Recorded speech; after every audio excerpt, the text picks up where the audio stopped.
Mesdames, bonjour et bienvenue à l'écho de cette autre édition de votre revue de presse. Nous sommes le lundi 23 novembre 2020 au Cameroun. À la une de cette édition, Cameroun Tribune, élection régionale, la campagne est lancée.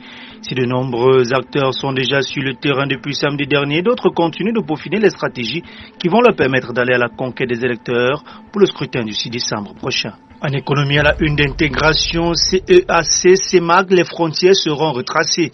Financé par l'Union européenne et l'Allemagne, le projet pilote va dépoussiérer et repréciser les démarcations de frontières coloniales usées par le temps.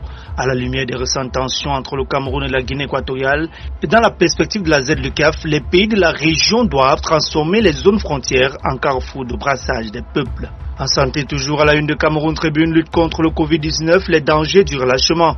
Au regard de la hausse des contaminations ces dernières semaines, le Premier ministre Joseph John Goutier, qui présidait vendredi dernier la réunion d'évaluation de la stratégie nationale de riposte, a appelé à une remobilisation des administrations concernées et un respect rigoureux par tous des mesures barrières. À la une de Le Messager, violence et détention, prétoire mort pour les robes noires. Le barreau du Cameroun, par cette décision, dénonce les récents abus dont ont été victimes les avocats dans l'exercice de leurs fonctions. À la une de Mutation, les avocats en grève et émergence de conclure, le barreau du Cameroun déclare la guerre au gouvernement. À la une d'Écho Matin, toujours en économie, Néo-Industrie, pourquoi la SCB veut démanteler l'usine de Kikem? C'est un véritable retournement de situation auquel on assiste dans l'univers des affaires au Cameroun.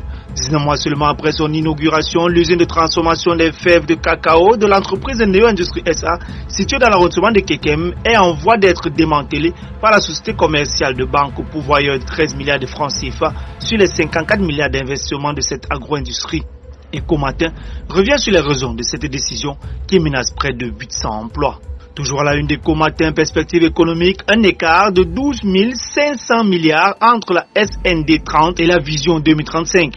Sur la période 2010-2019, le pays affiche une croissance moyenne de 4,5%, soit un point en deçà des prévisions, ce qui nécessite un surcroît de production si l'on veut garder le cap de l'émergence projeté en 2035. Toujours à la une d'Écho Matin, cette fois-ci, affaire DIT-PAD, encore deux cartes à jouer pour le PAD. Le triomphalisme de DIT et la sérénité affichée par le PAD montrent bien que l'affaire est loin d'être close, avec un avantage pour la partie camerounaise. Toujours au port autonome de Douala, la une de Le Messager cette fois-ci, Nasser Bouadi, report en Ngongo et Séverin Fouda. L'investisseur libanais persiste et signe qu'un flou est entretenu autour de la convention d'occupation du domaine public portuaire. En électricité, à la une de Mutation, l'horizon c'est clair. Le gouvernement fixe 10 nouveaux indicateurs de performance à Eneo, l'avènement numéro 3 de la convention de concession enrichie de 2 annexes. Toujours en économie, à la une de l'économie report, stratégie nationale de développement 2020-2030, les propositions du secteur privé et des universitaires. Pour éviter l'échec connu par le DSCE, les opérateurs économiques et les économistes apportent leur contribution pour la mise en œuvre efficace de ce nouveau plan de développement qui va s'étendre sur une période de 10 ans. En sport football, à la une de Cameroun Tribune, FECAFOOT LFPC, le TAS réhabilite la Ligue. En attendant de se prononcer sur le retrait par la Fédération des compétitions de la Ligue en ce qui concerne l'organisation des championnats professionnels, le tribunal arbitral du sport a estimé dans une décision rendue jeudi dernier que la LFPC devait jouir de ses droits. Et pour conclure, à la une de Mutation, crise FECAFOOT LFPC, le TAS jusqu'à la Ligue. Mesdames, Messieurs, merci infiniment de votre aimable attention. Prenons rendez-vous demain mardi pour la deuxième production de la semaine.